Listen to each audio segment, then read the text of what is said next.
Hi friends, எல்லோரும் எப்படி இருக்கீங்க? நெட் எக்ஸாம் ப்ரிப்பரேஷனில் எப்படி போயிட்டுருக்கு?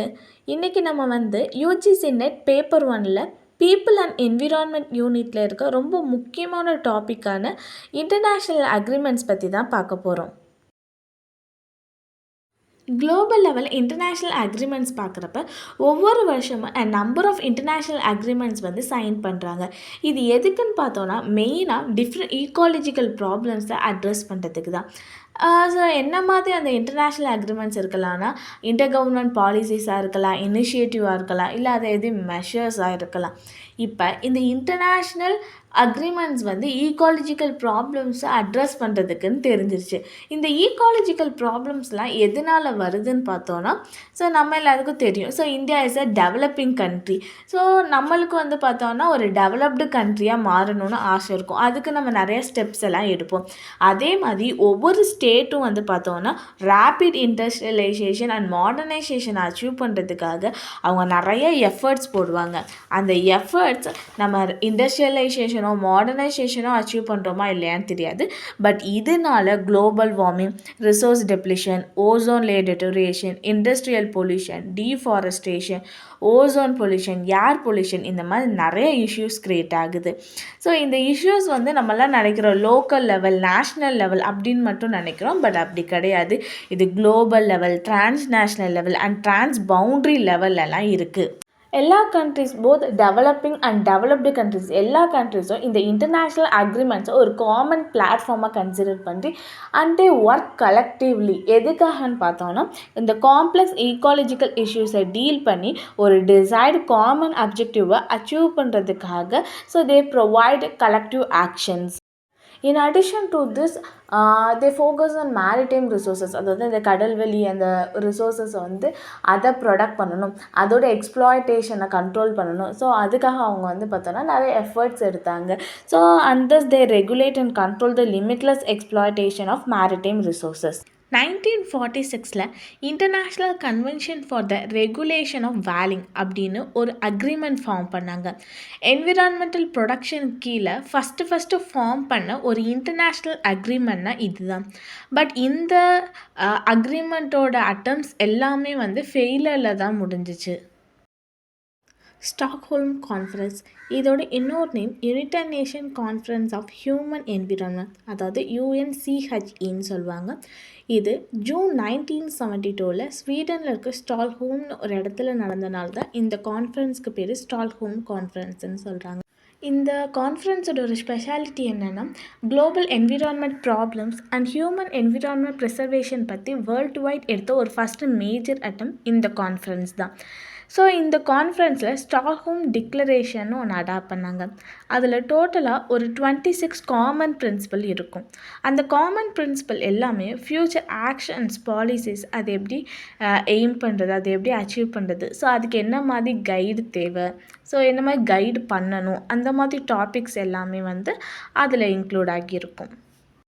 யுனைடெட் நேஷன்ஸ் என்விரான்மெண்ட் ப்ரோக்ராம் இது ஸ்டாக்ஹோம் கான்ஃபரன்ஸோட ஒரு கிரேட்டஸ்ட் அச்சீவ்மெண்ட்டுன்னே சொல்லலாம். அதாவது ஒரு கான்ஃபரன்ஸ் ஒரு சக்ஸஸாக போச்சுன்னா ஸோ அதுக்கு கீழே நிறைய கான்ஃபரன்ஸ், அக்ரிமெண்ட்ஸ், பாலிசிஸ் அந்த மாதிரி செட்டப் பண்ணுவாங்கள்ல. அப்படி கொண்டு வந்ததான் இந்த UNEP. இது ஜென்ரல் அசம்பிளினால் டிசம்பர் 1972 ஸ்டார்ட் பண்ணுது. ஸோ இதோட ஹெட் குவார்ட்டர்ஸ் எங்கே இருக்குன்னா நைரோபி, கென்யாவில் இருக்குது. இது எப்படி சொல்லுவாங்கன்னா environmental conscience of the UN system அப்படின்னு சொல்லுவாங்க. இந்த ப்ரோக்ராமோட ஒரு மேஜர் டாஸ்க் இல்லாட்டி ஒரு மெயின் டாஸ்க்னு என்ன சொல்லுவாங்கன்னா ஈக்காலஜிக்கல் இஷ்யூஸ்க்கான ஒரு குளோபல் கோஆப்ரேஷன் ப்ரொமோட் பண்ணுறது, ஸோ மற்ற என்விரான்மெண்டல் ஏஜென்சி எல்லாத்தையும் கைட் பண்ணுறது, ஆக்டிவிட்டீஸ் எல்லாத்தையும் கோஆர்டினேட் பண்ணுறது, எல்லா மேனேஜ்மெண்ட்டை மானிட்டர் பண்ணுறது, சயின்டிஃபிக் ரிசர்ச் ப்ராஜெக்ட்ஸ் இதெல்லாம் என்கரேஜ் பண்ணுறது, இந்த மாதிரி நிறையா டாஸ்க்கை இந்த ப்ரோக்ராம் தான் ஹேண்டில் பண்ணுது. அண்ட் ஆல்சோ இந்த UNEP ஒரு இன்டர்நேஷ்னல் மானிட்டரிங் சிஸ்டம் கொண்டு வந்தாங்க. அதுக்கு பேர் தான் எர்த் வாட்ச். இந்த எர்த் வாட்சோட ஒர்க் என்னன்னு பார்த்தோன்னா ஸோ என்விரான்மெண்டல் இன்ஃபர்மேஷன், க்ரீன் ஐடியாஸில் ஒவ்வொரு கவர்மெண்ட்ஸ்குள்ளே எக்ஸ்சேஞ்ச் பண்ணுறதும் அண்ட் ஏதாவது பொட்டன்ஷியல் ரிஸ்க் இல்லது த்ரெட்ஸ் வருது ஹியூமன் என்விரான்மெண்ட்டுக்குன்னா ஸோ அது எல்லாருக்குமே தெரிய வைக்கிறது. So they may act accordingly, அதுக்காக ஒர்க் பண்ணுறதான் இந்த எர்த் வாட்ச். மான்ட்ரியல் ப்ரோட்டோக்கால்ங்கிறது ஸோ இன்டர்நேஷ்னல் லெவலில் மோஸ்ட் ஒரு சக்ஸஸ்ஃபுல் ஒரு ப்ரோட்டோக்கால்னால் இதுன்னு தான் சொல்லுவாங்க. ஸோ யூஎன் ஹிஸ்ட்ரியில் அவங்க எடுத்த நிறைய ப்ரோக்ராம்ஸ், அக்ரிமெண்ட்ஸ், பாலிசிஸ் இது எல்லாத்துலேயுமே வந்து ரொம்ப ரொம்ப ஒரு சக்ஸஸ்ஃபுல்லாக போனது வந்து இந்த மான்ட்ரியல் ப்ரோட்டோக்கால் தான். இது வந்து பார்த்தோன்னா 1987 சைன் பண்ணாங்க. அதாவது 1887 அடாப்ட் பண்ணாலும் இது எப்போ ஃபோர்ஸுக்கு வந்துச்சுன்னா 1989 தான் வந்தது. ஸோ இது எப்படி சொல்லுவாங்கன்னா Montreal protocol on substances that deplete the ozone layers. இது எங்கே இதோட ஹெட் குவார்ட்டர்ஸ் இருக்குன்னா கனடாவில் இருக்குது.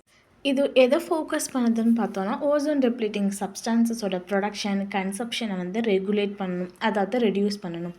அது என்ன ஓசோன் டெப்ளீட்டிங் சப்ஸ்டான்சஸ்னால் அது ஓடிஎஸ்ன்னு சொல்லுவாங்க. அது என்னென்ன சப்ஸ்டான்சஸ் பார்த்தோன்னா chlorofluoro carbons, carbon டெட்ராக்ளோரே, Helen's, methyl குளோரோஃபார்ம்ஸ் இந்த மாதிரி சிலது இருக்குது. ஸோ இந்த ப்ரோட்டோக்கால் வந்து ஒரு சக்ஸஸ் ஆச்சு. அது எப்படின்னு பார்த்தோன்னா 1998, அதாவது நமக்கு தெரியும் இந்த ஸ்கீம், இந்த ப்ரோட்டோக்கால் வந்து 1989 கொண்டு வந்தாங்க. பை 1999 குளோரோஃப்ளோரோ கார்பன்ஸோட மேனுஃபேக்சர் யூசேஜை half the amount வந்து இந்த ப்ரோட்டோக்கால் வந்து ரெடியூஸ் பண்ணுச்சு. மான்ட்ரியல் ப்ரோட்டோக்கால் எதை ஃபோக்கஸ் பண்ணுறது நம்மளுக்கு நல்லாவே தெரிஞ்சிருச்சு. எதுன்னு பார்த்தோன்னா ஸ்ட்ராட்டோஸ்பெரிக் ஓசோன் லேயர் வந்து ப்ரொடக்ட் பண்ணுறது தான். பட் இந்த மான்ட்ரியல் ப்ரோட்டோக்கால் 1987 அடாப்ட் பண்ணி இது வந்து ஃபோர்ஸுக்கு வர்றதுக்கு 1989 ஆகிறதுக்கு காரணம் என்னன்னு பார்த்தோன்னா Vienna convention for the production of ozone லேயர்னு 1985 ஒன்று கன்வென்ஷன் வந்தது. ஸோ இந்த கன்வென்ஷன் வந்து ஒவ்வொரு ஸ்டேட்டோட ரெஸ்பான்சிபிலிட்டியை பற்றி சொல்லிச்சு. ஒவ்வொரு ஸ்டேட்டும் என்ன பண்ணணும் ஓசோன் டெப்ளிஷனை ப்ரொடக்ட் பண்ணுறதுக்காக அப்படின்னு.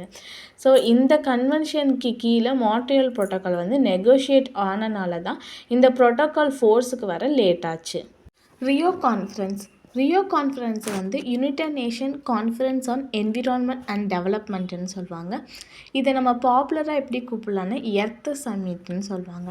இது வந்து 1992 ரியோ டி ஜெனிரியோங்கிற இடத்துல தான் சைன் பண்ணாங்க. அதனால இதுக்கு ரியோ கான்ஃபரன்ஸாக. இந்த கான்ஃபரன்ஸ் தான் the largest environment conference in UN's history. இப்போ வந்து பார்த்தோன்னா யூஎன் ஹிஸ்ட்ரியை பொறுத்த வரைக்கும் ரொம்ப ஒரு சக்ஸஸ்ஃபுல் ஒன்றுன்னு பார்த்தோன்னா அது மான்ட்ரியல் ப்ரோட்டோக்கால். அதுவே ரொம்ப லார்ஜஸ்ட் என்விரான்மெண்ட் கான்ஃபரன்ஸ்னு பார்த்தோன்னா அது ரியோ கான்ஃபரன்ஸ் தான்.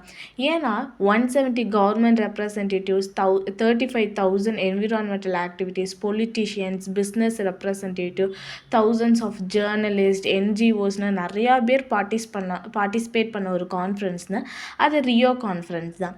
இந்த கான்ஃபரன்ஸில் நிறைய என்விரான்மெண்டல் இஷ்யூஸ் பற்றி அவங்க பேசினாங்க. So biodiversity, climate change, pollution, forest management, poverty, so resources எப்படி சஸ்டைனபிளாக யூஸ் பண்ணணும், இந்த மாதிரி வைட் ரேஞ்ச் ஆஃப் டாபிக்ஸ் பற்றி அங்கே டிஸ்கஸ் பண்ணாங்க. அண்ட் ஆல்சோ இந்த கான்ஃபரன்ஸ் வந்து நிறைய பிரின்சிபல்ஸ் அண்ட் ஆக்ஷன்ஸ் பிளான்ஸ் கொண்டு வந்தாங்க. எதுக்குன்னு பார்த்தோன்னா ஒவ்வொரு இண்டிவிஜுவல்ஸ் சரி ஒவ்வொரு நேஷனும் எப்படி ஒரு environment friendly behaviour and policies வந்து எப்படி அடாப்ட் பண்ணணும். ஸோ அதுக்கான பிரின்சிபல் ஆக்ஷன்ஸ் பிளான்ஸை வந்து இந்த கான்ஃபரன்ஸ் தான் கொண்டு வந்தாங்க. இந்த கான்ஃபரன்ஸ்க்கு கீழே நிறைய டிக்ளரேஷன், நிறைய ட்ரீட்டி அந்த மாதிரி சைன் ஆச்சு. ஸோ அதில் ரொம்ப இம்பார்ட்டன்ட் பார்த்தோன்னா த declaration on environment and development, convention on biological diversity, United nation framework convention on climate change and agenda 21. இதில் ஒரு அதாவது ரொம்ப இம்பார்ட்டண்டான அக்ரிமெண்ட்ஸ் அண்ட் டாக்குமெண்ட்ஸ் ரியோ கான்ஃபரன்ஸில் வந்து சைன் பண்ணது. கன்வென்ஷன் ஆன் பயாலஜிக்கல் டைவர்சிட்டி, இதோட இன்னொன்று பயாலஜிக்கல் ட்ரீட்டி. இப்போ தான் நம்ம ரியோ கான்ஃபரன்ஸ் பற்றி பார்த்தோம். ரியோ கான்ஃபரன்ஸில் நிறைய அக்ரிமெண்ட்ஸ், ட்ரீட்டிஸ் இந்த மாதிரி நிறைய சைன் பண்ணாங்க, அதில் ஃபார்ம் பண்ணாங்க. அதில் ஒரு சிக்னிஃபிகண்ட் அச்சீவ்மெண்ட் தான் இந்த கன்வென்ஷன் ஆன் பயாலஜிக்கல் டைவர்சிட்டி. இது 1992 சைன் பண்ணி ஃபோர்ஸுக்கு 1993 டிசம்பரில் தான் வந்தது. இப்போ ஒரு பயோடைவர்சிட்டின்னு எடுத்தோம்னா அதில் மெனி ஃபார்ம்ஸ் ஆஃப் லைஃப் இருக்கும். அதாவது ஈகோசிஸ்டம் இருக்கும், plants, animals, micro organism, fungi, genetic diversity, இந்த மாதிரி எல்லாம் கலந்தது தான் பயோடைவர்சிட்டிங்கிறது. பட் இந்த கன்வென்ஷன் எதை ரெகனைஸ் பண்ணுறாங்கன்னா ஒரு பயாலஜிக்கல் டைவர்சிட்டியோட சென்ட்ரல் ரோல் என்ன, அது என்னன்னு பார்த்தோன்னா லைஃப் சஸ்டெய்னிங் சிஸ்டம்ஸ் எல்லாத்தையும் மெயின்டைன் பண்ணணும். ஸோ அதுக்கு என்னென்னா எல்லா ஸ்டேட்டும் வந்து அவங்க இனிஷியேட் பண்ணணும் மெஷர்ஸ் எல்லாம். எதுக்குன்னா பயாலஜிக்கல் டைவர்சிட்டியோட ப்ரொடக்ஷன் அண்ட் அதோட சஸ்டைனபிள் யூஸுக்காக.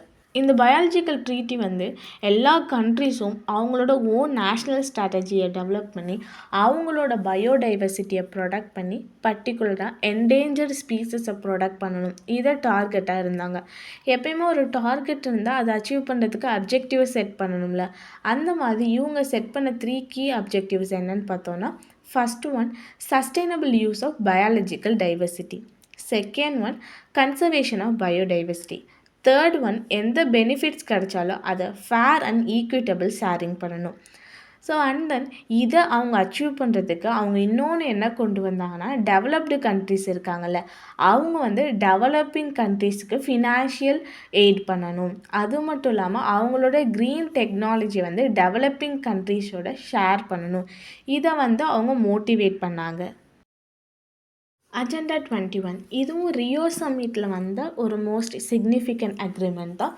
இதை வந்து எப்படி ரெகனைஸ் பண்ணுவாங்கன்னா, international blueprint or global plan of action அப்படின்னு தான் இதை ரெகனைஸ் பண்ணுவாங்க. 20th செஞ்சுரி, அதாவது 1992 வந்தது. இதில் வந்து ஓவர் 180 கவர்மெண்ட்ஸ் வந்து இந்த அஜெண்டாவை வந்து அக்செப்ட் பண்ணாங்க. அண்ட் ஆல்சோ எந்தெந்த கவர்மெண்ட்ஸ் எல்லாம் இதை அக்செப்ட் பண்ணாங்களோ, ஸோ அவங்க வந்து இந்த அஜெண்டாவை அவங்களோட local, regional, national and global லெவலில் வந்து இதை ப்ரொமோட் பண்ணணும். இந்த அஜெண்டா 21 எதை ஃபோக்கஸ் பண்ணுதுன்னா, ஒரு சஸ்டைனபிள் ஃப்யூச்சரை பில்டப் பண்ணணும். ஸோ அதுக்கு ஒவ்வொருத்தரோட ரோல் என்ன, ஒவ்வொருத்தரும் இதுக்கு வந்து இம்பார்ட்டன்ட், அதாவது கவர்மெண்ட் ஏஜென்சியாக இருந்தாலும் சரி, என்ஜிஓஸாக இருந்தாலும் சரி, civil society, local organisation, individual எல்லாரோட இம்பார்ட்டன்ஸ் என்ன, அதை வந்து ரெகனைஸ் பண்ணி சொன்னது இந்த அஜெண்டா 21 தான். ஸோ இந்த அஜெண்டா 21ல் ஒரு 4 செக்ஷன்ஸ் இருக்குது. Section 1 social economic dimension. So இது எதை ஃபோக்கஸ் பண்ணுதுன்னா, ஒரு குளோபல் கோஆப்ரேஷன் தேவைப்படுது. எதுக்குன்னா, டெவலப்பிங் கண்ட்ரீஸில் சஸ்டைனபிள் டெவலப்மெண்ட்டை ஆக்சலரேட் பண்ணுறதுக்கு. அண்ட் ஆல்சோ இது வேறு எதெல்லாம் ஃபோக்கஸ் பண்ணுதுன்னா, பாவர்ட்டி கம்பேர் பண்ணுறதுக்கு, கன்சப்ஷன் பேட்டர்னை சேஞ்ச் பண்ணுறது, ஹியூமன் ஹெல்த்தை ப்ரொடக்ட் பண்ணுறது, அண்ட் சஸ்டைனபிள் ஹியூமன் செட்டில்மெண்ட்டை ப்ரொமோட் பண்ணுறது. இந்த மாதிரி நிறைய இஷ்யூஸை வந்து இவங்க ஃபோக்கஸ் பண்ணுறாங்க. And section 2 conservation and management of resources for development. இங்கே வந்து சில ஏரியாஸ் பற்றி அவங்க பேசுகிறாங்க. அது எந்தெந்த ஏரியாஸ்னால், ஒரு சஸ்டைனபிள் டெவலப்மெண்ட் அச்சீவ் பண்ணுறதுக்கு எந்த ஏரியாஸ் எல்லாம் கன்சர்வ் பண்ணணும், எந்த ஏரியாஸ் எல்லாம் மேனேஜ் பண்ணணும், ஸோ அதை பற்றி பேசியிருக்காங்க.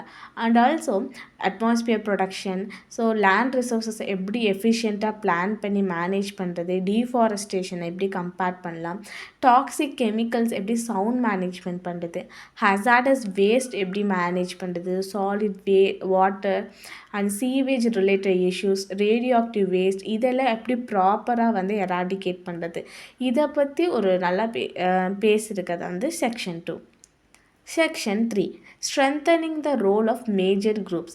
ஸோ இங்கே ஒவ்வொரு ஸ்டேக் ஹோல்டர்ஸோட ரோலையும் ஹைலைட் பண்ணி காமிக்கிறாங்க. அதாவது state and non state stakeholders எல்லாருமே இவங்க வந்து குளோபல் அண்ட் நேஷ்னல் லெவலில் இவங்களோட ரோல் எப்படி இருக்குது, ஒரு சஸ்டைனபிள் டெவலப்மெண்ட் அட்டைன் பண்ணுறதுக்கு.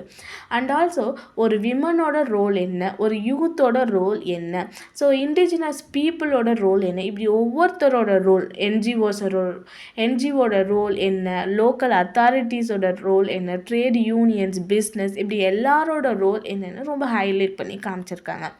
Section 4 means of implementation. இது தான் ரொம்ப லாஸ்ட் அண்ட் 4th செக்ஷன். இது வந்து அஜெண்டா 21ஓட இம்ப்ளிமெண்டேஷனுக்கு என்னென்ன ரிசோர்ஸஸ் தேவைப்படுது, அதை என்ஷூர் பண்ணி அதை ரிவ்யூ பண்ணுறதுக்குலாம் என்னென்ன தேவைப்படுதுன்னு சொல்கிறதா இந்த section 4.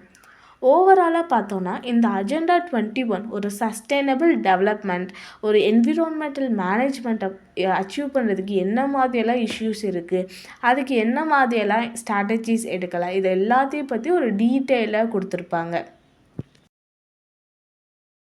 Paris agreement. Paris agreement பாப்புலராக Paris climate accord or Paris climate அக்ரிமெண்ட்டுன்னு சொல்லுவாங்க.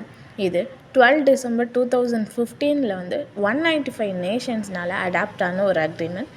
இது conference of parties 21st adapt ஆன ஒரு கான்ஃபரன்ஸ். இது ரொம்ப இம்பார்ட்டன்ட். அந்த COP21 எந்த கான்ஃபரன்ஸ், எத்தனாவது கான்ஃபரன்ஸில் இந்த அக்ரிமெண்ட்ஸ் அடாப்ட் ஆச்சுன்னு கூட நிறைய தடவை கேட்டிருக்காங்க. அதனால் நோட் பண்ணிக்கோங்க. Paris agreement conference of parties 21st adopt ஆனது.